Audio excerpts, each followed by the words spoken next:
está informada por rio.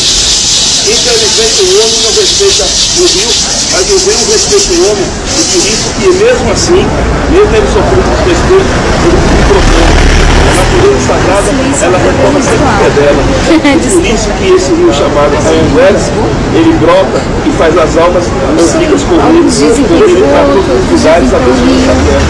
São Paulo é Piratininga.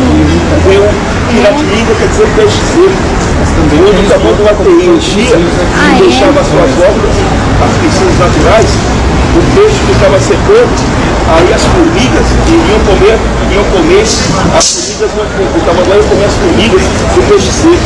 Então por isso que o tamanho do ATI chama, o tamanho do ATI é onde as formigas vão comer o piratininga, que é o peixe seco. Por isso que o nome original dessa cidade é São Paulo da Piratininga, São Paulo do peixe seco. Uma saudação ao Anhangueres.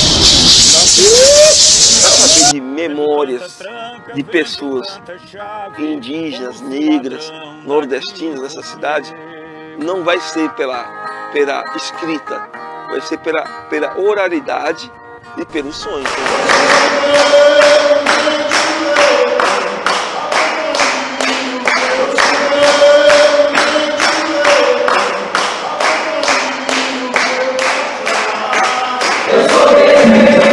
Várzea do rio, ajunta-se quem?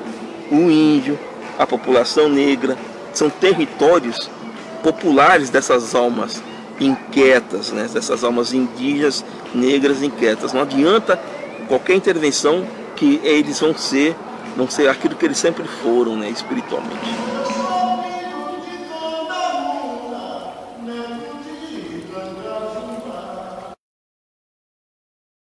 A partir da década de 30, 40, 50, aí você tem uma forte migração nordestina para São Paulo, né? Essa migração nordestina é basicamente migração indígena, negra, né? Afrodescendente, mas especialmente indígena. São Paulo é a quarta maior cidade indígena do Brasil. Se você for ver essa quarta maior cidade indígena, cerca de 70 a 80% desses índios são nordestinos, né? Pancararu, Pancararé, Pataxó, Tupinambá. Até escrevi um livro, Nem Tudo é Italiano, né?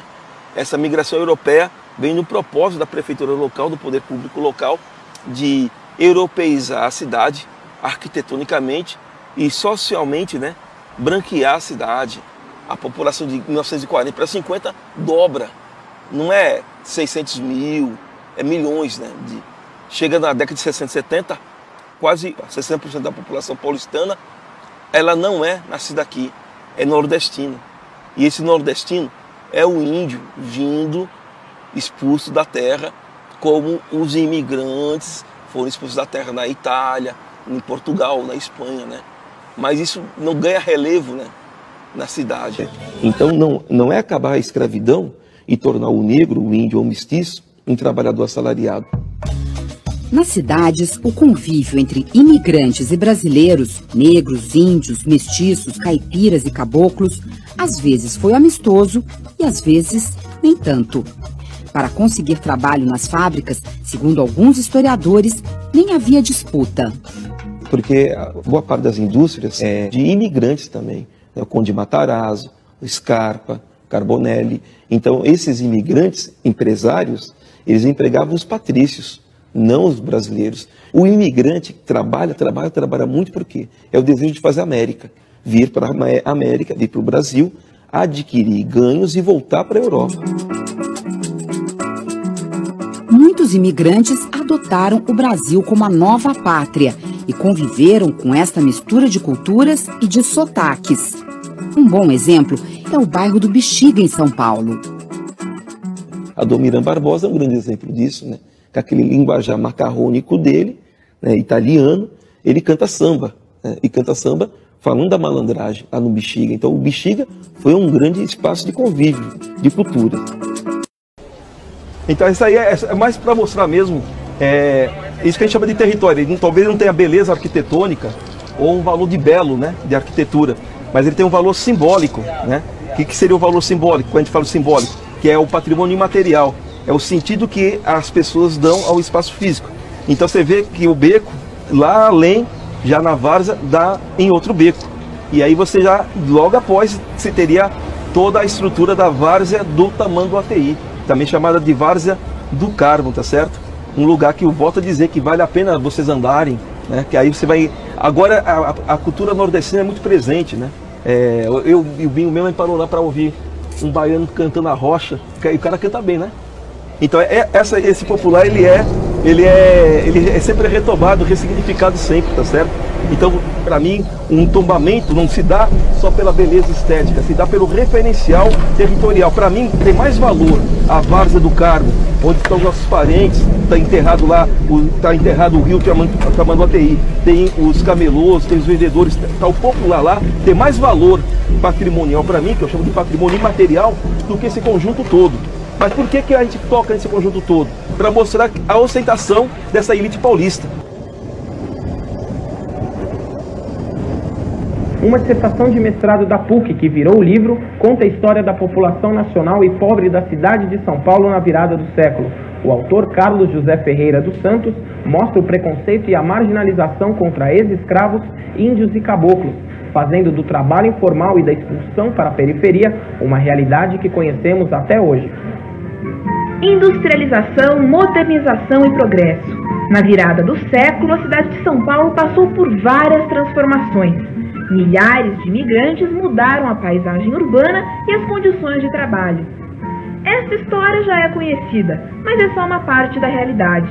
E os ex-escravos, os índios, os caboclos que habitavam São Paulo quando era apenas uma vila pobre no caminho para Santos? Onde estavam? Como viviam? Em que trabalhavam? A partir deste questionamento, Carlos José Ferreira dos Santos pesquisou a vida dessas pessoas, muitas vezes fora dos registros oficiais. A pesquisa resultou numa dissertação de mestrado, e no livro Nem Tudo Era Italiano. Sempre me deixou intranquilo a ideia de que a população que existia antes da cidade de São Paulo não poderia ter desaparecido com a chegada dos imigrantes.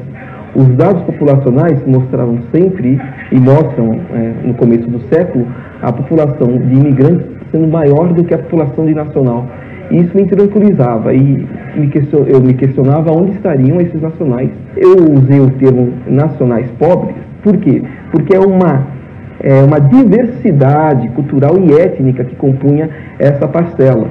Negros, mestiços, índios, caipiras, caboclos. Então, por isso a denominação de nacionais pobres. A população nacional passa a ser vista como inferiorizada e desqualificada em termos culturais, sociais e étnicos. As fábricas contratavam imigrantes europeus no lugar de trabalhadores nacionais. Alguns dizem que isso ocorria porque havia uma desqualificação técnica, eles não dominavam a técnica do trabalho industrial. Eu tento demonstrar que não é bem isso. A maioria dos serviços não precisavam de uma técnica apurada. O que havia realmente era uma vontade de constituir um mercado de trabalho que fosse disciplinado seguindo os padrões europeus. Vendo as fotos do período, de que forma? Vendo as fotos do período através de uma lupa, através de um olhar atento, eu fui encontrar parte desses nacionais nas ruas, com vários afazeres, batendo, relacionando, colocando em diálogo as fotos com as crônicas do período e mesmo com os relatórios policiais, fui encontrando esses nacionais em trabalhos como as lavadeiras do Carmo, quituteiras, pessoas que viviam de expedientes cotidianos na cidade de São Paulo. Expedientes que por vezes eram rejeitados pela parcela da população pobre de origem imigrante. Por quê? Porque eram denominados de serviços de preto. É um termo muito comum à época e ainda, de certa forma, ainda usado na atualidade. Analisando as fotos, Carlos percebeu que o comércio informal dos ambulantes não é um problema apenas dos dias de hoje. Já havia marginalização dessa parcela da população considerada fora dos padrões desejados para a nova ordem. Havia um desejo por parte do poder público em branquear a população paulistana e europeizar a cidade, tanto no seu sentido urbano, arquitetônico, mas também no seu sentido populacional. É neste momento histórico que surgem as periferias na cidade. A população pobre é expulsa das áreas centrais em uma tentativa de limpar e organizar o espaço urbano. Essa disputa do Campeonato Paulista, uma parte dos jogadores, os do Palmeiras classificados pela Libertadores, falavam que eles iam no final do ano para Tóquio, e uma outra parte, os corintianos, iriam para Itaquera. Eu percebo nisso uma certa leitura de que essas áreas distantes ainda são as áreas da barbárie, as áreas em que está a população mais pobre, mais carente, a população perigosa. Essa população perigosa que estava presente no começo do século nas áreas centrais e que ainda está, ela incomoda o poder público.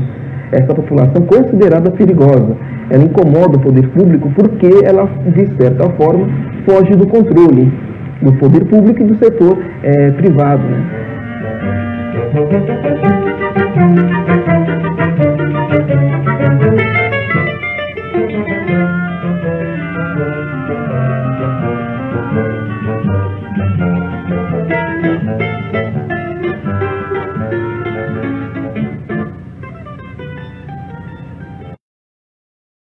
Para saber de memórias de pessoas indígenas, negras, nordestinas dessa cidade, não vai ser pela escrita, vai ser pela oralidade e pelo sonho.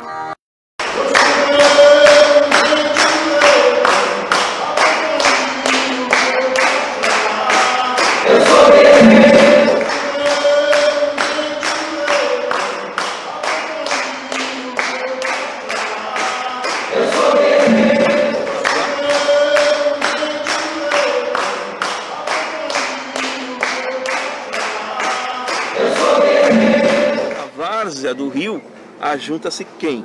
O índio, a população negra.